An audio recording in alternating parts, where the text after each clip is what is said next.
ನಿನ್ನೆ ಇಡೀ ದೇಶವೇ ಭಾರತಕ್ಕೆ ಮೊದಲ ಚಿನ್ನ ಬರುತ್ತೆ ಅನ್ನುವಂತಹ ಕನಸಿನಲ್ಲಿ ಕುಣಿದಾಡ್ತಾ ಇತ್ತು.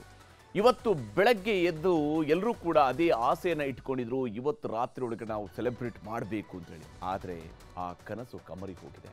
ವಿನೇಶ್ ಫೋಗಟ್ ದೇಹದ ತೂಕ ಕೇವಲ 100 ಗ್ರಾಂ ಹೆಚ್ಚಾಗಿದ್ದಕ್ಕೆ ಒಲಿಂಪಿಕ್ಸ್ನಿಂದಲೇ ಅನರ್ಹತೆಯಾಗಿದ್ದಾರೆ. ಒಲಿಂಪಿಕ್ಸ್ ನಿಯಮ ಏನು, ಫೋಗಟ್ ಮಾಡಿರುವಂತಹ ತಪ್ಪೇನು, ಯಾವುದು ಸರಿ ಯಾವುದು ತಪ್ಪು ಅನ್ನೋದ್ರ ಬಗ್ಗೆ ಈಗಾಗಲೇ ಸಾಕಷ್ಟು ಚರ್ಚೆ ನಡೀತಾ ಇದೆ. ಇದರ ಬಗೆಗಿನ ಸಮಗ್ರ ವರದಿಯನ್ನು ನಿಮಗೆ ತೋರಿಸಿ.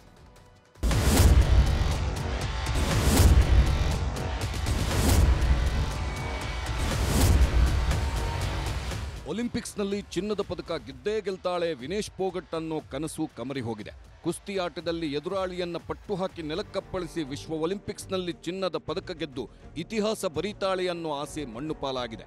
ಭಾರತದ ಒಲಿಂಪಿಕ್ಸ್ ಫೆಡರೇಷನ್ ವಿರುದ್ಧ ಸಾಕಷ್ಟು ಹೋರಾಟ ನಡೆಸಿ ಕಣ್ಣೀರಿಟ್ಟು ಕಾರ್ಯ ಸಾಧಿಸಿದ ಛಲಗಾತಿ ಒಲಿಂಪಿಕ್ಸ್ನಲ್ಲಿ ಬಂಗಾರ ಗೆದ್ದು ಭಾರತಕ್ಕೆ ಬರ್ತಾಳೆ ಅನ್ನೋ ನಿರೀಕ್ಷೆಗಳೆಲ್ಲ ತಲೆಕೆಳಗಾಗಿದೆ. 50 ಕೆಜಿ ಕುಸ್ತಿ ವಿಭಾಗದಲ್ಲಿ 3 ಪಂದ್ಯಗಳನ್ನು ನಿರಂತರವಾಗಿ ಗೆದ್ದು ಫೈನಲ್ಗೆ ಪ್ರವೇಶಿಸಿದ್ದ ವಿನೇಶ್ ಫೋಗಟ್ ಒಲಿಂಪಿಕ್ಸ್ನಿಂದ ಅನರ್ಹತೆಗೆ ಸಿಲುಕಿ ಪದಕವನ್ನೇ ಕಳ್ಕೊಂಡಿದ್ದಾರೆ.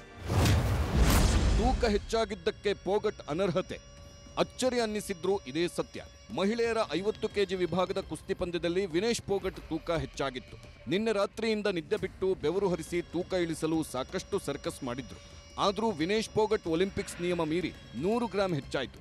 ಹೀಗಾಗಿ ಫೈನಲ್ ಪಂದ್ಯದಲ್ಲಿ ವಿನೇಶ್ ಫೋಗಟ್ರನ್ನ ಒಲಿಂಪಿಕ್ಸ್ ನಿಯಮದಂತೆ ಪಂದ್ಯದಿಂದ ಡಿಸ್ಕ್ವಾಲಿಫೈ ಮಾಡಿಬಿಟ್ರು.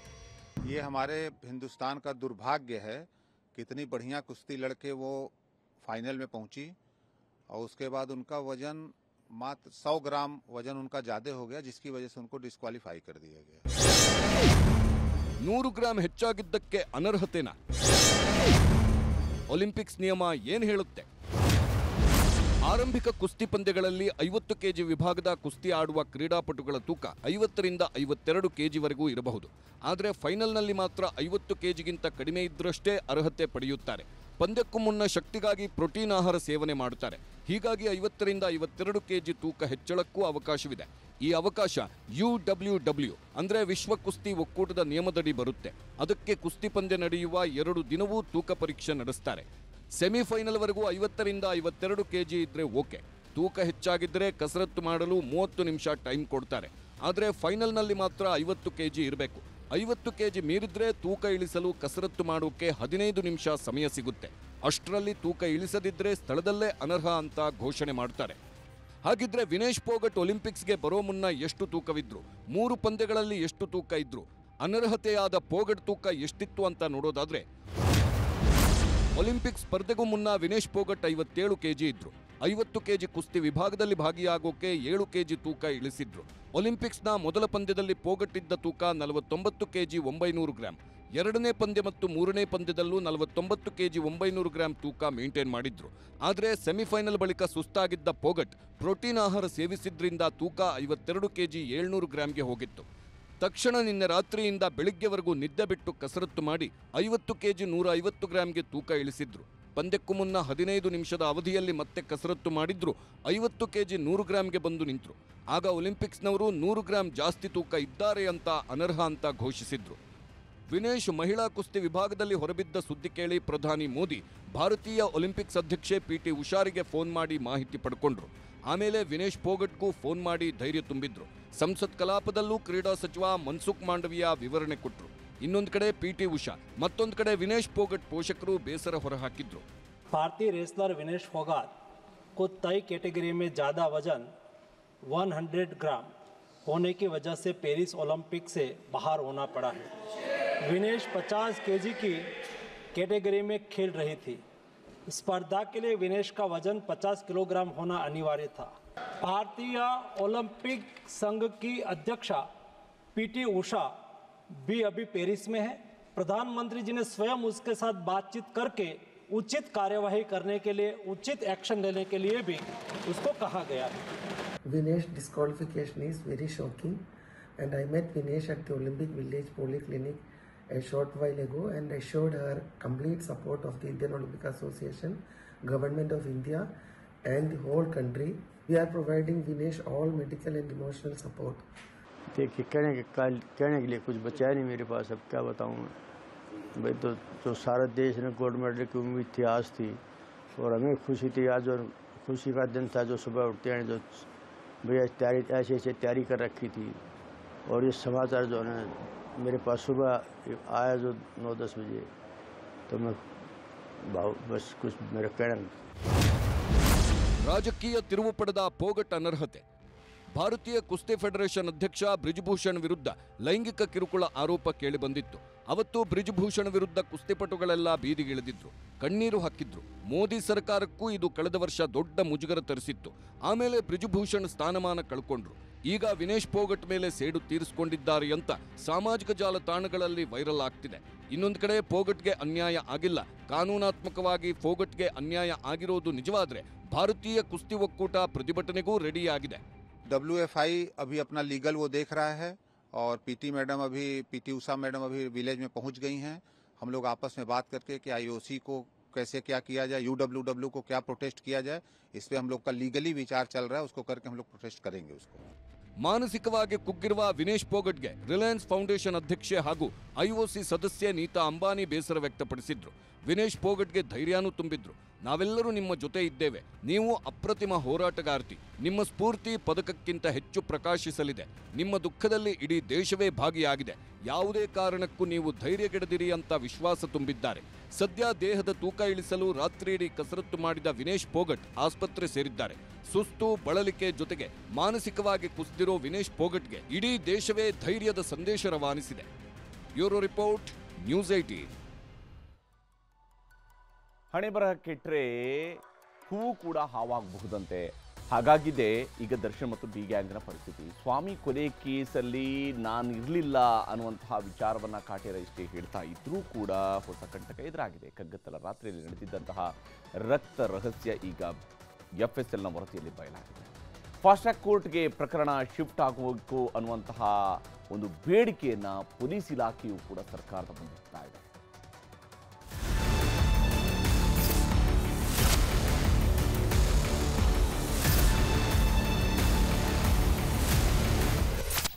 ಮಾಡಿದ ಪಾಪ ಜನ್ಮ ಜನ್ಮಕ್ಕೂ ಕಾಡುತ್ತೆ ಅಂತಾರೆ.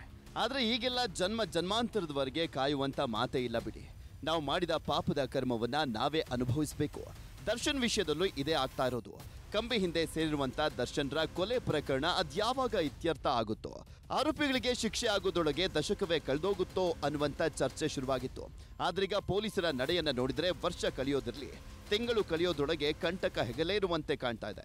ಪೊಲೀಸರ ಕೈ ಸೇರಿರುವಂತ FSL ವರದಿ ದರ್ಶನ್ರ ಮಹಾ ರಹಸ್ಯವನ್ನ ಎಳೆ ಎಳೆಯಾಗಿ ಬಿಚ್ಚಿರ್ತಾ ಇದೆ. ನಾನೇನು ಮಾಡಿಲ್ಲ ಅಂತ ಇದ್ದಂತ ದರ್ಶನ್ಗೆ ಒಂದೇ ಒಂದು ರಕ್ತದ ಕಲೆ ಉಳ್ಳಾಗುವಂತ ಎಲ್ಲ ಲಕ್ಷಣಗಳು ದಟ್ಟವಾಗಿವೆ. FSL ವರದಿಯಲ್ಲಿ ಬಯಲಾಯಿತು ಭಯಾನಕ ಸತ್ಯ. ದರ್ಶನ್ ಬಟ್ಟೆಗಳ ಮೇಲೆ ಸಿಕ್ಕಿದೆ ಸ್ವಾಮಿ ರಕ್ತದ ಕಲೆ. ಇವತ್ತೆಲ್ಲ ನಾಳೆ ಹೊರ ಬರ್ತೀನಿ ಅಂತ ಕಾಯ್ತಾ ಇದ್ದಂತ ದರ್ಶನ್ಗೆ ನಿದ್ದೆಯಲ್ಲೂ ನಡುಕ ಹುಟ್ಟಿಸುವಂತ ಸುದ್ದಿಯೊಂದು ಹೊರಬಿದ್ದಿದೆ. FSL ವರದಿಯೊಂದು ಪೊಲೀಸರ ಕೈ ಸೇರಿದ್ದು ದರ್ಶನ್ ಬಟ್ಟೆಗಳ ಮೇಲೆ ರೇಣುಕಾಸ್ವಾಮಿ ರಕ್ತದ ಕಲೆಗಳು ಇರುವಂತದ್ದು ಪತ್ತೆಯಾಗಿದೆ. ಇಡೀ ಪ್ರಕರಣಕ್ಕೆ ಇದೊಂದು ವರದಿಯೇ ಪ್ರಮುಖ ಸಾಕ್ಷಿಯಾಗಲಿದೆ.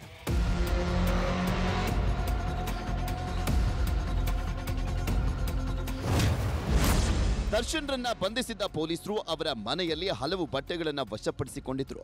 ಇದರಲ್ಲಿ ದರ್ಶನ್ರ ನೀಲಿ ಬಣ್ಣದ ಜೀನ್ಸ್, ಕಪ್ಪು ರೌಂಡ್ ನೆಕ್ ಶರ್ಟ್ ಅನ್ನ FSLಗೆ ಕಳುಹಿಸಿದ್ರು. ಅದರ ವರದಿ ಈಗ ಪೊಲೀಸರ ಕೈ ಸೇರಿದ್ದು FSL ಪರೀಕ್ಷೆಯಲ್ಲಿ ದರ್ಶನ್ ಬಟ್ಟೆ ಮೇಲೆ ರಕ್ತದ ಕಲೆ ಇರುವಂತದ್ದು ಪತ್ತೆಯಾಗಿದೆ. ಆ ರಕ್ತದ ಕಲೆಯನ್ನ ಪರೀಕ್ಷಿಸಿದಾಗ ಇದು ರೇಣುಕಾಸ್ವಾಮಿಯದ್ದೇ ಅನ್ನುವಂಥದ್ದು ದೃಢಪಟ್ಟಿದೆ. ಹೀಗಾಗಿ ಸ್ವಾಮಿ ಕೊಲೆ ಕೇಸ್ನಲ್ಲಿ ದರ್ಶನ್ ಭಾಗಿಯಾಗಿದ್ರು ಅನ್ನೋದಕ್ಕೆ ಇದೇ ಪ್ರಮುಖ ಸಾಕ್ಷ್ಯವಾಗಲಿದೆ. ಡಿ ಗ್ಯಾಂಗಿಗೆ ಎದುರಾಗಿದೆ ಫಾಸ್ಟ್ ಟ್ರ್ಯಾಕ್ ಸಂಕಷ್ಟ. ಸ್ವಾಮಿ ಕೊಲೆ ಕೇಸ್ ಏನಾಗುತ್ತೋ ಅಂತ ವರ್ಷಗಟ್ಟಲೆ ಕಾಯುವಂತ ಹಾಗಿಲ್ಲ. ಸದ್ಯದಲ್ಲೇ ಡಿ ಗ್ಯಾಂಗಿಗೆ ಮಾರಿ ಹಬ್ಬ ಕಾದಂತೆ ಕಾಣ್ತಾ ಇದೆ. ಯಾಕಂದ್ರೆ ಕೊಲೆ ಪ್ರಕರಣವನ್ನ ಶೀಘ್ರವೇ ತಾರ್ಕಿಕ ಅಂತ್ಯ ಕಾಣಿಸುವುದಕ್ಕೆ ಪೊಲೀಸರು ಮುಂದಾಗಿದ್ದಾರೆ. ಈ ತಿಂಗಳ ಅಂತ್ಯದಲ್ಲಿ ಚಾರ್ಜ್ ಶೀಟ್ ಸಲ್ಲಿಸುವಂತ ಸಾಧ್ಯತೆ ಇದ್ದು ಫಾಸ್ಟ್ ಟ್ರ್ಯಾಕ್ ಕೋರ್ಟ್ ಸ್ಥಾಪನೆಗೆ ಸರ್ಕಾರದ ಮುಂದೆ ಮನವಿಯನ್ನ ಇಡಲಿದ್ದಾರೆ.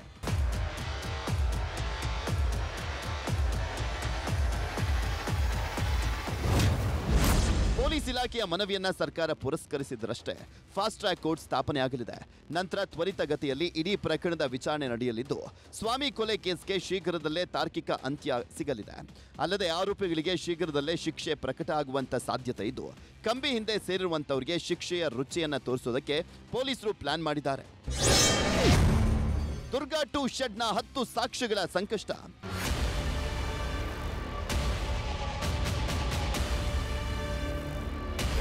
ಸ್ವಾಮಿ ಕೊಲೆ ಪ್ರಕರಣದಲ್ಲಿ ಒಂದೇ ಒಂದು ಸಣ್ಣ ಸುಳಿವನ್ನ ಬಿಡದಂತೆ ತನಿಖೆ ನಡೆಸಿರುವಂತ ಪೊಲೀಸರು ಪ್ರಮುಖ 10 ವರದಿಗಳನ್ನ ರೆಡಿ ಮಾಡಿದ್ದಾರೆ. ಚಿತ್ರದುರ್ಗದಿಂದ ಪಟ್ಟಣಗೆರೆ ಶೆಡ್ವರೆಗೂ 100 ಸಾಕ್ಷ್ಯ ಕಲೆ ಹಾಕಿರುವಂತ ಪೊಲೀಸರು ಡಿ ಡೈರಿಯನ್ನೇ ರೆಡಿ ಮಾಡಿದ್ದಾರೆ. ಮೊದಲನೆಯದು ಆರೋಪಿಗಳ DNA ಟೆಸ್ಟ್ ರಿಪೋರ್ಟ್, ಎರಡನೆಯದು ಕೃತ್ಯಕ್ಕೆ ಬಳಸಿದ್ದಂಥ ವಸ್ತುಗಳ FSL ವರದಿ, ಮೂರನೆಯದು ಘಟನಾ ಸ್ಥಳದಲ್ಲಿನ ರಕ್ತದ ಕಲೆಗಳ ಮಾದರಿ ವರದಿ, ನಾಲ್ಕನೆಯದು ಘಟನಾ ಸ್ಥಳದ ಮಣ್ಣಿನ ಸ್ಯಾಂಪಲ್ಸ್ ವರದಿ, ಐದನೆಯದು ಆರೋಪಿಗಳು ಧರಿಸಿದ್ದಂಥ ಬಟ್ಟೆಗಳ ಪರೀಕ್ಷಾ ವರದಿ, ಆರನೆಯದು ಶೆಡ್ನಲ್ಲಿ ಸಂಗ್ರಹಿಸಿದ್ದ CCTV ಫುಟೇಜ್, ಏಳನೆಯದು ದರ್ಶನ್ ಮನೆಯ CCTV ಫುಟೇಜ್ ವರದಿ, ಎಂಟನೆಯದು ಸ್ಟೋನಿ ಬ್ರೂಕ್ ರೆಸ್ಟೋರೆಂಟ್ನಲ್ಲಿ CCTV ಫುಟೇಜ್, ಒಂಬತ್ತನೆಯದು ಆರೋಪಿಗಳ ಮೊಬೈಲ್ ಫೋನ್ ರಿಟ್ರೀವ್ ವರದಿ, ಹತ್ತನೆಯದು ವಾಹನಗಳಲ್ಲಿನ ರಕ್ತದ ಕಲೆ ಹಾಗೂ ಫಿಂಗರ್ ಪ್ರಿಂಟ್ ವರದಿ. ಹೀಗೆ 10 ವರದಿಗಳನ್ನು ಪೊಲೀಸರು ರೆಡಿ ಮಾಡಿದ್ದಾರೆ.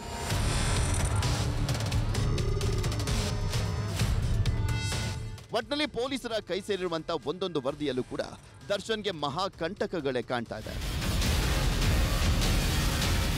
ಮಂಜುನಾಥ್ ಜೊತೆ ಮುನಿರಾಜು, ಕ್ರೈಮ್ ಬ್ಯೂರೋ, ನ್ಯೂಸ್ 18. ರಾಜ್ಯ ಸರ್ಕಾರದ ವಿರುದ್ಧ ಮೂಡಾ ಹಗರಣದ ಬ್ರಹ್ಮಾಸ್ತ್ರವನ್ನು ಮುಂದಿಟ್ಟುಕೊಂಡು ಬಿಜೆಪಿ ಮತ್ತು ಜೆಡಿಎಸ್ನವರು ಪಾದಯಾತ್ರೆಯನ್ನು ನಡೆಸ್ತಾ ಇದ್ದಾರೆ. ಆದರೆ ಪಾದಯಾತ್ರೆಯುದ್ದಕ್ಕೂ ಕುಮಾರಸ್ವಾಮಿ ವರ್ಸಸ್ DK ಶಿವಕುಮಾರ್ ಅವರ ಖಾಸಗಿ ಜಗಳವೇ ದೊಡ್ಡ ಸದ್ದು ಮಾಡ್ತಾ ಇದೆ. CD, ವಿಡಿಯೋ, ಬೇನಾಮಿ, ಫ್ಯಾಮಿಲಿ ವಿಷಯ ಎಲ್ಲ ವಿಚಾರಗಳನ್ನು ತೆಗೆದುಕೊಂಡ್ರು ಇಬ್ಬರೂ ನಾಯಕರು ಕೂಡ ಬೈದಾಡ್ಕೊಳ್ತಾ ಇದ್ದಾರೆ. ಇನ್ನೊಂದು ಕಡೆ ಮಂಡ್ಯದಲ್ಲಿ ಮೈತ್ರಿ ಪಕ್ಷದ ಕಾರ್ಯಕರ್ತರುಗಳೇ ಕೈ ಮಿಲಾಯಿಸಿದ ಪ್ರಸಂಗವೂ ಕೂಡ ನಡೆದಿದೆ.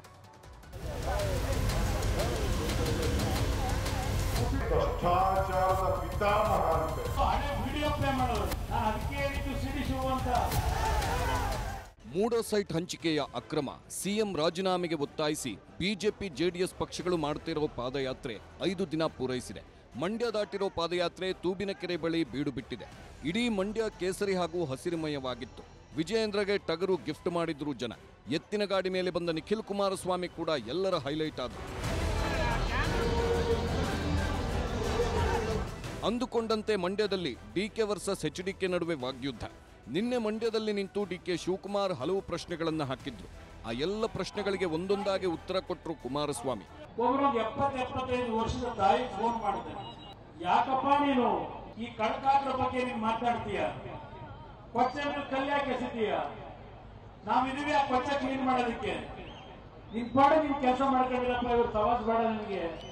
ಇದನ್ನ ಒಬ್ಬ ತಾಯಿ ನನಗೆ ಫೋನ್ ಮಾಡಿ ಹೇಳ್ತಾರೆ. ಅದೇಂತದ ನಿನ್ನೆ ಮಂಡ್ಯದಲ್ಲಿ ಅದು ಹಳೆ ವಿಡಿಯೋ ಪ್ಲೇ ಮಾಡೋರು. ನಾನು ಅದಕ್ಕೆ ಹೇಳಿದ್ದು CD ಶಿವ ಅಂತ. ವಿಡಿಯೋ ಪ್ಲೇ ಮಾಡೋದ್ರಲ್ಲಿ ಎಕ್ಸ್ಪರ್ಟ್. ಆ ಹುಟ್ಟಿ ಚಾಳಿ, ಆ ಹುಟ್ಟಿದ ಚಾಳಿ ಏನಾದ್ರೂ ಹೋಗ್ತದ? ಅದು ನಿಮ್ ಸಿದ್ದರಾಮಯ್ಯನವರು ಕಾಂಗ್ರೆಸ್ ಬಗ್ಗೆ ಏನೇನು ಮಾತಾಡಿದ್ರು ಅನ್ನೋ ಸ್ವಲ್ಪ ತೆಗೀರಿ ಒಂದ್ಸಲ. ರಿವೈಂಡ್ ಮಾಡಿ ಸೋನಿಯಾ ಗಾಂಧಿ ಬಗ್ಗೆ, ಕಾಂಗ್ರೆಸ್ ನಾಯಕರ ಬಗ್ಗೆ ನಮ್ಮಲ್ಲಿದ್ದಾಗ ಅವರೇನು ಮಾತಾಡಿದ್ರು ಅದೊಂದು ಸ್ವಲ್ಪ ರಿವೈಂಡ್ ಮಾಡಿ ಜನಕ್ಕೆ ಹಾಕ್ಸೋದಲ್ವಾ? ಮೇಕೆದಾಟು ವಿಚಾರವಾಗಿಯೂ DK ಕೇಳಿದ್ದ ಪ್ರಶ್ನೆಗಳಿಗೆ HDK ಟಾಂಗ್ ಕೊಟ್ಟರು. 5 ನಿಮಿಷದಲ್ಲಿ ನಾನು ಪರ್ಮಿಷನ್ ಕೊಡ್ತೀನಿ ಮೋದಿ ಅವರು ಕೈ ಹಿಡಿದು ಬಿಟ್ಟು ಅಂತೇಳಿ. ಈಗ ಹೇಳ್ತಾ ಇದ್ದಾರೆ 5 ಜನ ಮಂತ್ರಿಗಳಿದ್ದೀವಿ, ನಾನೇನಾದ್ರು ಮಾತು ಕೊಟ್ಟಿದ್ರೆ ನಾನೇನು ಮೂರ್ಖನೇನ್ರಿ ಅಂತ ಈಗ ಯಾರು ಹೇಳಿದ್ದು? ಕುಮಾರಸ್ವಾಮಿ ಅವರು ಹೇಳಿದ್ರು. ಇದಕ್ಕೆ ಉತ್ತರ ಯಾರು ಕೊಡ್ಬೇಕು? ಬಿಜೆಪಿ ಅವರು ಕೊಡ್ಬೇಕು, ಕುಮಾರಸ್ವಾಮಿ ಕೊಡ್ಬೇಕು. ಕೇಂದ್ರದಲ್ಲಿ ಮಂತ್ರಿ ಮಾಡಿದ್ರೆ, ಲೋಕಸಭೆಗೆ ಆಯ್ಕೆಯಾಗೋದ್ರೆ 24 ಗಂಟೆಗಳಲ್ಲಿ ಮೇಕೆದಾಟನ ಪ್ರಧಾನಮಂತ್ರಿಗಳಿಗೆ ಅನುಮತಿ ಕೊಡಿಸ್ತೀನಿ ಅಂತ ಭಾಷಣ ಮಾಡಿದ್ರು. ಎಲ್ಲಿ ಕುಮಾರಸ್ವಾಮಿ ಅವರೇ ಎಂತ ಪ್ರಶ್ನೆ ಮಾಡಿದ್ದಾರೆ? ನಾನು ಮುಂದುವರೆದ ಭಾಗ ಏನ್ ಹೇಳಿದ್ದೀನಿ ಅಲ್ಲಿ, ನೀವು ತಮಿಳುನಾಡಿನ ಸರ್ಕಾರದ ಜೊತೆ ಸಂಬಂಧ ಇಟ್ಕೊಂಡಿದ್ದೀರಿ, DMK ಜೊತೆ ನಿಮ್ಮ ಚುನಾವಣಾ ಹೊಂದಾಣಿಕೆಯನ್ನು ಇಟ್ಕೊಂಡಿದ್ದೀರಿ. ನೀವು ಅಲ್ಲಿ ಆ ತಮಿಳುನಾಡು ಸರ್ಕಾರವನ್ನು ಒಪ್ಪಿಸಿ 25 ನಿಮಿಷದಲ್ಲಿ ನಿಮ್ಮ ಮೇಕೆದಾಟಿಗೆ ಪರ್ಮಿಷನ್ ಕೊಡಿಸ್ತಕ್ಕಂಥದ್ದು ನನ್ನ ಜವಾಬ್ದಾರಿ ಅಂತ ಹೇಳಿದ್ದೇನೆ. ಗಂಡು ಮೆಟ್ಟಿದ ನಾಡು ಮಂಡ್ಯದಲ್ಲಿ ಗೌಡ್ರ ಗದ್ದಲ. ಕುಮಾರಸ್ವಾಮಿ ಕ್ಷೇತ್ರಕ್ಕೆ ಎಂಟ್ರಿ ಕೊಟ್ಟ ಪ್ರೀತಂ ಗೌಡ. ಪಾದಯಾತ್ರೆಗೂ ಮುನ್ನ ಹಾಸನ ಮಾಜಿ ಶಾಸಕ ಪ್ರೀತಂ ಗೌಡ ಬಗ್ಗೆ ಕುಮಾರಸ್ವಾಮಿ ಕಟು ಆಕ್ಷೇಪ ಎತ್ತಿದ್ರು. ಒಂದು ಹಂತಕ್ಕೆ ಹೈಕಮಾಂಡ್ ನಾಯಕರಿಗೆ ವಾರ್ನ್ ಕೊಡೋ ಥರ ಮಾತಾಡಿದ್ರು Kumaraswamy. Who is that Preetham Gowda?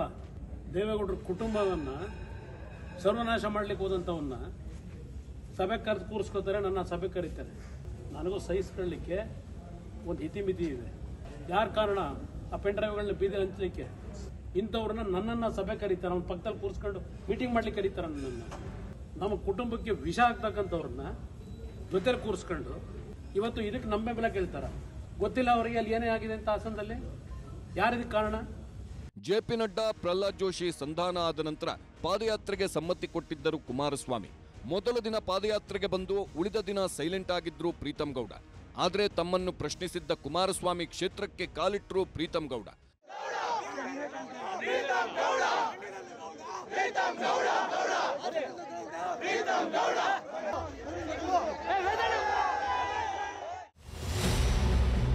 Kumaraswamy ಇದ್ದ ಕಡೆ ಪ್ರೀತಂ ಬಂದ ಕೂಡಲೇ ಬಿಜೆಪಿ ಹಾಗೂ ಜೆಡಿಎಸ್ ಕಾರ್ಯಕರ್ತರ ನಡುವೆ ಕಿತ್ತಾಟ ಶುರುವಾಯಿತು.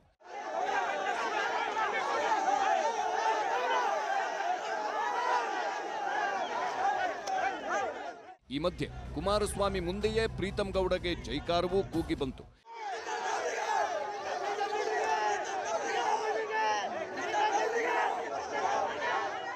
ಈ ಎಲ್ಲ ಹೊಡಿಬಡಿ ಮಧ್ಯೆಯೇ ಕೇಸರಿ ಕೋಟೆಯೊಳಗೆ ಪ್ರೀತಂ ಗೌಡ ಸಾಗಿದ್ರು. ಜೆಡಿಎಸ್ ಕಾರ್ಯಕರ್ತರಿಂದ ರಕ್ಷಣೆ ಪಡೆದು ಪಾದಯಾತ್ರೆಯಲ್ಲಿ ನಡೆದ್ರು. ಅಷ್ಟೇ ಅಲ್ಲ, ಒಂದು ಕಡೆ ದೇವೇಗೌಡರಿಗೆ ಜೈ, ಇನ್ನೊಂದು ಕಡೆ ಪ್ರೀತಂ ಗೌಡಗೆ ಜೈ ಎಂಬ ಘೋಷಣೆ ಮೊಳಗಿದ್ವು.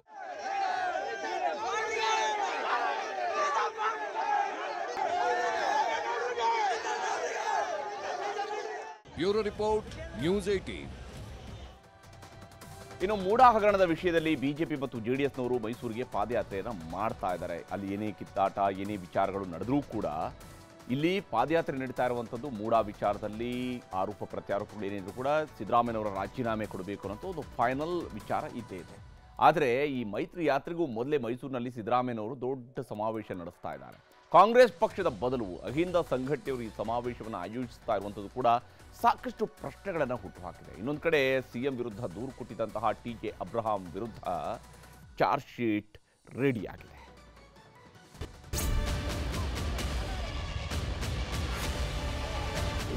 ಮೂಡಾ ಹಗರಣ ಹಾಗೂ ವಾಲ್ಮೀಕಿ ಹಗರಣ ಕೆಣಕಿ ಮೈತ್ರಿಕೂಟದವರು ಪಾದಯಾತ್ರೆ ಮಾಡ್ತಾ ಸಿಎಂ ಸಿದ್ದರಾಮಯ್ಯ ರಾಜೀನಾಮೆ ಕೇಳುತ್ತಿದ್ದಾರೆ. ಆದ್ರೆ ಇವತ್ತು ಮೈತ್ರಿ ಯಾತ್ರೆಗೆ ಸಿದ್ದರಾಮಯ್ಯ ಸಿಟ್ಟಾದ್ರು. ಆಪರೇಷನ್ ಮೈತ್ರಿ ಫೇಲ್ ಆಗಿದ್ದಕ್ಕೆ ನನ್ನನ್ನ, ನಮ್ಮ ಸರ್ಕಾರವನ್ನ ಟಾರ್ಗೆಟ್ ಮಾಡಿದ್ದಾರೆ ಅಂತ ಗುಡುಗಿದ್ರು. ಅವರು ನನ್ನನ್ನು ಯಾಕೆ ಟಾರ್ಗೆಟ್ ಮಾಡ್ತಾವ್ರೆ? ಆಪರೇಷನ್ ಕಮಲ ಮಾಡಕ್ಕೆ ಪ್ರಯತ್ನ ಮಾಡಿದ್ರು, ಅದಾಗ್ಲಿಲ್ಲ. ಅದಕ್ಕೆ ಬಿಜೆಪಿಯವರು ಜೆಡಿಎಸ್ನವರು ಇಬ್ಬರು ಸೇರ್ಕೊಂಡು ಅಸ್ಥಿರಗೊಳಿಸಲಿಕ್ಕೆ ಪ್ರಯತ್ನವನ್ನು ಮಾಡ್ತಾ ಇದ್ದಾರೆ. ನಾನು 2014 ಚೀಫ್ ಮಿನಿಸ್ಟರ್ ಆಗ್ಲೇ ಅರ್ಜಿ ಕೊಟ್ಟದು ನನ್ನ ಹೆಂಡತಿ. ನಾನು ಹೇಳಿದೆ, ನಾನು ಚೀಫ್ ಮಿನಿಸ್ಟರ್ ಆಗೋವರೆಗೂ ಒಂದು ಗುಂಟೆನೂ ಕೂಡ ಕೊಡಬಹುದು. ನಾನು ಕೊಟ್ಟಿದ್ದೀನಾಗ 2014 ನಾನೇ ಕೊಟ್ಬಿಡ್ಬೋದಾಗಿತ್ತಲ್ಲ. ಚೀಫ್ ಮಿನಿಸ್ಟರ್ ಅಧಿಕಾರ ಇರ್ಲಿಲ್ವಾ? ಕೊಡ್ಬೋದಾಗಿತ್ತಲ್ಲಪ್ಪ. ಯಡಿಯೂರಪ್ಪನ ಕೇಸ್ನಲ್ಲಿ ಚೆಕ್ ಮೂಲಕ ದುಡ್ಡು ತಗೊಂಡಿದ್ರು, ಡಿನೋಟಿಫೈ ಮಾಡಿದ್ರು. ನಾವೇನ್ ಮಾಡಿದ್ವಿ? ನಂದೇನಾದ್ರು ಎಲ್ಲರೂ ಪತ್ರ ಇದೆಯಾ? ಆರ್ಡರ್ಸ್ ಇದೆಯಾ? ಮೈತ್ರಿ ಪಾದಯಾತ್ರೆಗೆ ಕೌಂಟರ್ ಕೊಡಲು ಕಾಂಗ್ರೆಸ್ ಜನಾಂದೋಲನ ಸಭೆ ನಡೆಯುತ್ತಿದೆ. ಶುಕ್ರವಾರ ಮೈಸೂರಲ್ಲಿ ಜನಾಂದೋಲನ ರ್ಯಾಲಿ ಅಂತ್ಯವಾಗ್ತಿದೆ. ಅದೇ ದಿನ ಮೈಸೂರಲ್ಲಿ ಬೃಹತ್ ಸಮಾವೇಶ ನಡೆಸುವ ಮೂಲಕ ಶಕ್ತಿ ಪ್ರದರ್ಶನಕ್ಕೆ ಸಿಎಂ ಸಿದ್ದರಾಮಯ್ಯ ಮುಂದಾಗಿದ್ದಾರೆ. ಇವತ್ತು ಸಿಎಂ ಸಿದ್ದರಾಮಯ್ಯ ಸಮಾವೇಶದ ಸಿದ್ಧತೆಗಳನ್ನೆಲ್ಲ ಪರಿಶೀಲನೆ ಮಾಡಿದ್ರು. ಸಮಾವೇಶಕ್ಕೆ ರಾಷ್ಟ್ರೀಯ ನಾಯಕರು ಬರ್ತಾರೆ ಅಂತಾನೆ ವೇದಿಕೆಯನ್ನೆಲ್ಲ ಚೆಕ್ ಮಾಡಿದ್ರು. ನಮ್ಮ ಕಾರ್ಯಕರ್ತರುಗಳನ್ನ ಮತ್ತೆ ಯಾರು ನಮ್ಮ ಸರ್ಕಾರಕ್ಕೆ ವೋಟ್ ಹಾಕಿ ನಮಗೆ ಬೆಂಬಲ ಕೊಟ್ಟಿರ್ತಾರೆ, ನಮ್ಮ ಪರವಾಗಿದ್ದಾರೆ, ಅವ್ರನ್ನೆಲ್ಲ ಕರ್ಕೊಂಡ್ ಬನ್ನಿ, ಎಷ್ಟು ಸಾಧ್ಯ ಆಗುತ್ತೆ ಅಷ್ಟು ಜನ ಅಂತ ಹೇಳಿದ್ದಾರೆ. ಸೊ ನೋಡೋಣ. ಹಾಗಾಗಿ ತುಂಬಾ ಜನ ಸೇರುವಂತ ನಿರೀಕ್ಷೆ ಇದೆ. ಸುಮಾರು 12 ರಿಂದ 15 ಲಕ್ಷ ಜನ ಸೇರಿದ್ರು. ಇತಿಹಾಸದಲ್ಲಿ ಯಾವ್ದು ಕೂಡ ಅಂತ ಅಷ್ಟು ದೊಡ್ಡ ಕಾರ್ಯಕ್ರಮ ಕರ್ನಾಟಕದಲ್ಲಿ ನಡೆದಿರಲಿಲ್ಲ. ಅದೊಂದು ದಾಖಲೆ. ಬಟ್ ಈ ಬಾರಿ ಅಷ್ಟೊಂದು ಜಾಗದಲ್ಲಿ ಕೂಡ ನಾವು ಮಾಡ್ತಿಲ್ಲ, ಅದಕ್ಕಿಂತ ಸಣ್ಣ ಜಾಗದಲ್ಲಿ ಮಾಡ್ತಾ ಇರೋದು. ಆದ್ರೂ ಕೂಡ ಮೈಸೂರಿನ ಇತಿಹಾಸದಲ್ಲಿ ಒಂದು ದಾಖಲೆ ಆಗುವಂತ ಕಾರ್ಯಕ್ರಮ ಆಗುತ್ತೆ. ಸಿಎಂ ವಿರುದ್ಧ ಮೂಢಾಸ್ತ್ರ ಬಿಟ್ಟ ಅಬ್ರಹಾಂ ಮೇಲೆ ಕೇಸ್. ಮೂಡಾ ಪ್ರಕರಣದಲ್ಲಿ ಮುಖ್ಯಮಂತ್ರಿ ಸಿದ್ದರಾಮಯ್ಯನವರ ಕುರ್ಚಿಗೆ ಪ್ರಾಸಿಕ್ಯೂಷನ್ ಕಂಟಕ ಎದುರಾಗಿದೆ. ಇದಕ್ಕೆ ಕಾರಣ ಟಿ.ಜೆ. ಅಬ್ರಹಾಂ ಕೊಟ್ಟಿದ್ದ ದೂರು. ನಿನ್ನೆಯಷ್ಟೇ ರಾಜ್ಯಪಾಲರು ಟಿ.ಜೆ. ಅಬ್ರಹಾಂರನ್ನ ಕರೆಸಿ ಸಿಎಂ ವಿರುದ್ಧ ದೂರಿಗೆ ವಿವರಣೆ ಪಡೆದಿದ್ರು. ಆಮೇಲೆ ಹೊರಗೆ ಬಂದಿದ್ದ ಅಬ್ರಹಾಂ ಸರ್ಕಾರಕ್ಕೆ ವಾರ್ನಿಂಗ್ ಕೊಟ್ಟಿದ್ರು. ಆದ್ರಿವತ್ತು ಇದೇ ಟಿ.ಜೆ. ಅಬ್ರಹಾಂ ಮೇಲೆ ಪೊಲೀಸರು ಚಾರ್ಜ್ ಶೀಟ್ ಹಾಕಿದ್ದಾರೆ. 2023ರಲ್ಲಿ ಟಿಜೆ ಅಬ್ರಾಹಂರಿಂದ ಹಣಕ್ಕಾಗಿ ಬೆದರಿಕೆ ಹಾಕಿದ ಆರೋಪವಿತ್ತು. ಆರ್ಟಿಐ ಮೂಲಕ ಸಂಗ್ರಹಿಸಿದ ದಾಖಲೆ ಇಟ್ಕೊಂಡು ಮೂರನೇ ವ್ಯಕ್ತಿ ಮೂಲಕ ಹಣಕ್ಕೆ ಬೇಡಿಕೆ ಇಟ್ಟಿದ್ದ ಆರೋಪ ಹೊತ್ಕೊಂಡಿದ್ರು. ಇದೇ ವಿಚಾರದಲ್ಲಿ ಜೀವನ್ ಭೀಮಾನಗರ ಠಾಣೆಗೆ ಕೆಎಎಸ್ ಅಧಿಕಾರಿ ಸುಧಾ ಅನ್ನೋರು ದೂರು ಕೊಟ್ಟಿದ್ರು. 2023ರಲ್ಲಿ ಟಿಜೆ ಅಬ್ರಾಹಂ ವಿರುದ್ಧ ದಾಖಲಾಗಿದ್ದ ದೂರಿನಡಿ ಪೊಲೀಸರು ಆಡಿಯೋ ಸಂಭಾಷಣೆ, ವಾಟ್ಸಪ್ ದಾಖಲೆ ಸಂಗ್ರಹಿಸಿ ಎಫ್ಎಸ್ಎಲ್ಗೆ ಕಳಿಸಿದ್ರು. ಈಗ ಎಫ್ಎಸ್ಎಲ್ ವರದಿ ಬಂದಿದೆ ಅಂತ ಅಬ್ರಾಹಂ ವಿರುದ್ಧ ಚಾರ್ಜ್ ಶೀಟ್ ಸಲ್ಲಿಕೆಯಾಗಿದೆ. ಅದು ಸಿಎಂ ವಿರುದ್ಧ ಗವರ್ನರ್ಗೆ ದೂರು ಕೊಟ್ಟ ಬಳಿಕ ಆಗಿರುವ ಚಾರ್ಜ್ ಶೀಟ್ ಅನ್ನೋದು ಇಲ್ಲಿ ಗಮನಿಸಬೇಕಾದ ಅಂಶ. ಚಾರ್ಜ್ ಶೀಟ್ ಆಧರಿಸಿ ಗವರ್ನರ್ಗೆ ಅಬ್ರಾಹಂ ವಿರುದ್ಧ ಸಾಮಾಜಿಕ ಕಾರ್ಯಕರ್ತ ಆಲಂ ಪಾಷಾ ಪ್ರತಿದೂರು ನೀಡಿದ್ದಾರೆ. ಅಬ್ರಾಹಂ ಮೇಲೆ ಬ್ಲಾಕ್ ಮೇಲ್, ಮಹಿಳಾ ಅಧಿಕಾರಿಗೆ ನಿಂದನೆ ಕೇಸ್ಗಳಿವೆ. ಸುಪ್ರೀಂ ಕೋರ್ಟ್ ಛೀಮಾರಿ ಹಾಕಿ 25 ಲಕ್ಷ ದಂಡಾನು ವಿಧಿಸಿತ್ತು. ಇಂಥವರ ದೂರು ಪರಿಗಣಿಸಬೇಡಿ ಅಂತ ಆಲಂ ಪಾಷಾ ದೂರು ಕೊಟ್ಟಿದ್ದಾರೆ. ಮೂಡ ಪ್ರಕರಣದಲ್ಲಿ ನಿಜಕ್ಕೂ ಸಿಎಂ ಪಾತ್ರವಿದೆ ಅನ್ನೋದು ವಿಪಕ್ಷಗಳ ಆರೋಪ. ಎಲ್ಲಾ ಸುಳ್ಳು ಅನ್ನೋದು ಸರ್ಕಾರದ ತಿರುಗೇಟು. ಆದ್ರೆ ಸೂಕ್ತ ದಾಖಲೆಗಳನ್ನ ಜನರ ಮುಂದಿಡೋಕೆ ಯಾರೂ ರೆಡಿ ಇಲ್ಲ. ಹೀಗಾಗಿ ಪ್ರಕರಣ ಎಲ್ಲಿಗೆ ಹೋಗಿ ಮುಟ್ಟುತ್ತೋ ಗೊತ್ತಿಲ್ಲ. Bureau report, news 18. ಇನ್ನು ಶಿರೂರು ಗುಡ್ಡ ಕುಸಿತದಲ್ಲಿ ಕುಚ್ಚಿ ಹೋಗಿ ಕಣ್ಮರೆಯಾಗಿದ್ದಂತಹ 3 ಶವಗಳ ಪೈಕಿ ಒಬ್ಬರ ಶವ ಸಿಕ್ಕಿದೆ. ಆದರೆ ಆ ಶವ ಕೇರಳದ ಲಾರಿ ಚಾಲಕ ಅರ್ಜುನ್ನದ್ದು ಅಂತ ಹೇಳಲಾಗ್ತಾ ಇದ್ದು DNA ಟೆಸ್ಟ್ಗೆ ಕಳಿಸಲಾಗಿದೆ. ಇನ್ನು ವಯನಾಡು ದುರಂತವನ್ನು ರಾಷ್ಟ್ರೀಯ ವಿಪತ್ತು ಅಂತ ಘೋಷಿಸಬೇಕು ಅಂತ ಲೋಕಸಭೆಯಲ್ಲಿ ರಾಹುಲ್ ಗಾಂಧಿ ಮನವಿ ಮಾಡಿದ್ದಾರೆ. ಶಿರೂರು ಗುಡ್ಡ ದುರಂತಕ್ಕೆ ಚಾಲಕ ಅರ್ಜುನ್ ಬಲಿ. ಸಮುದ್ರದಲ್ಲಿ ಸಿಕ್ಕ ಶವದ ಗುರುತು ಪತ್ತೆಗೆ DNA ಟೆಸ್ಟ್. ಜೂನ್ 16ರಂದು ಸಂಭವಿಸಿದ ಕಾರವಾರದ ಶಿರೂರು ಗುಡ್ಡ ಕುಸಿತ ದುರಂತದಲ್ಲಿ 11 ಜನ ಜೀವಂತ ಸಮಾಧಿಯಾಗಿದ್ರು. ಇನ್ನು ಘಟನೆಯಲ್ಲಿ ನಾಪತ್ತೆ ಆಗಿದ್ದ ಕೇರಳ ಮೂಲದ ಲಾರಿ ಹಾಗೂ ಚಾಲಕ ಅರ್ಜುನ್ ಪತ್ತೆಗೆ ಸತತ 13 ದಿನ ಕಾರ್ಯಾಚರಣೆ ನಡೆಸಲಾಗಿತ್ತು. ಆದರೂ ಯಾವುದೇ ಸುಳಿವು ಸಿಕ್ಕಿರಲಿಲ್ಲ. ಆದ್ರೀಗ ಗುಡ್ಡ ಕುಸಿತ ಸ್ಥಳದಿಂದ 25 ಕಿಲೋಮೀಟರ್ ದೂರದಲ್ಲಿನ ಹೊನ್ನಾವರ ಬಳಿಯ ಸಮುದ್ರದಲ್ಲಿ ಅಪರಿಚಿತ ಶವ ಪತ್ತೆಯಾಗಿದೆ. ಕೇರಳ ಲಾರಿ ಚಾಲಕ ಅರ್ಜುನ್ನದ್ದೇ ಶವ ಇರಬಹುದು ಎಂದು ಶಂಕಿಸಲಾಗಿದೆ. ಗಂಗಾವಳಿ ನದಿಯಲ್ಲಿ ಲಾರಿ ಜೊತೆ ಚಾಲಕ ಅರ್ಜುನ್ ಕೊಚ್ಚಿ ಹೋಗಿದ್ದಾನೆ ಎಂದು ಶಂಕಿಸಿ ಶೋಧ ಕಾರ್ಯಾಚರಣೆ ನಡೆಸಲಾಗಿತ್ತು. ಈಗ ಅರಬ್ಬಿ ಸಮುದ್ರದಲ್ಲಿ ಸಿಕ್ಕಿರುವ ಅಪರಿಚಿತ ಶವ ಅರ್ಜುನ್ನದ್ದೇ ಅಂತ ಹೇಳಲಾಗ್ತಿದೆ. ಆದರೂ ಗುರುತು ಪತ್ತೆಗಾಗಿ ಕರಾವಳಿ ಪೊಲೀಸರು DNA ಟೆಸ್ಟ್ ಮೊರೆ ಹೋಗಿದ್ದಾರೆ. ಅರ್ಜುನ್ ಸಹೋದರ ಅಭಿಜಿತ್ನ ಮಾದರಿಗಳನ್ನು ತೆಗೆದುಕೊಂಡು DNA ಪರೀಕ್ಷೆಗೆ ಕಳಿಸಿದ್ದಾರೆ.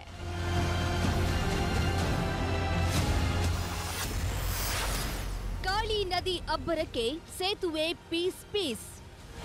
ಕಾರವಾರದಲ್ಲಿ ಕಾಳಿ ನದಿ 42 ವರ್ಷದ ಸೇತುವೆಯನ್ನೇ ಬುಡಮೇಲು ಮಾಡಿದೆ. ಕಾಳಿಯ ಹೊಡೆತಕ್ಕೆ 835 ಮೀಟರ್ ಉದ್ದದ ಸೇತುವೆಯೇ ಸರ್ವನಾಶವಾಗಿದೆ. ರಾತ್ರಿ ಸೇತುವೆ ನೆಲಕತ್ತಿದ್ದಂತೆ ತಮಿಳುನಾಡು ಮೂಲದ ಲಾರಿನೂ ಸೇತುವೆ ದುರಂತಕ್ಕೆ ಕೊಚ್ಚೋಯಿತು. ಆದರೆ ಸ್ಥಳೀಯರು ಸಹಾಯಕ್ಕೆ ಬಂದಿದ್ದರಿಂದ ಚಾಲಕ ಗ್ರೇಟ್ ಬಚಾವಾದ್ರು. He had some presence of mind. ಆ ಗಾಡಿ ಹೊರಗಡೆ ಬಂದು ನಿಂತ್ಕೊಂಡಿದ್ದಾರೆ. ಫಿಶರ್ಮ್ಯಾನ್ ಬೋಟ್ಸ್ ಇಟ್ಕೊಂಡು ಆ ಡ್ರೈವರ್ಗೆ ಇಮಿಡಿಯೇಟ್ಲಿ ರೆಸ್ಕ್ಯೂ ಮಾಡಿದ್ದೀವಿ. ಮೈನರ್ ಗಾಯಗಳಾಯಿತು, ಹಾಸ್ಪಿಟಲ್ಗೆ ಕರ್ಕೊಂಡು ಹೋಗಿ he is fine now. Shirur, Shiradi Ghat, Chikkamagaluru ಕೊಡಗಿನಲ್ಲಿ ಬೆಟ್ಟಗಳು ಬಾಯ್ಬಿಟ್ಟಿದ್ದಾಯಿತು. ಈಗ ಮಂಗಳೂರಿನ ಸರದಿ. ರಾಷ್ಟ್ರೀಯ ಹೆದ್ದಾರಿಯ ಕೆತ್ತಿಕಲ್ ಗುಡ್ಡ ಬಲಿಗಾಗಿ ಹೊಂಚು ಹಾಕಿ ಕೂತಿದೆ. ಕೆತ್ತಿಕಲ್ ಗುಡ್ಡದ ಅಧ್ಯಯನಕ್ಕೆ ಜಿಯೋಲಾಜಿಕಲ್ ಸರ್ವೆ ಆಫ್ ಇಂಡಿಯಾ ತಜ್ಞರನ್ನ ಕಳಿಸಿದೆ.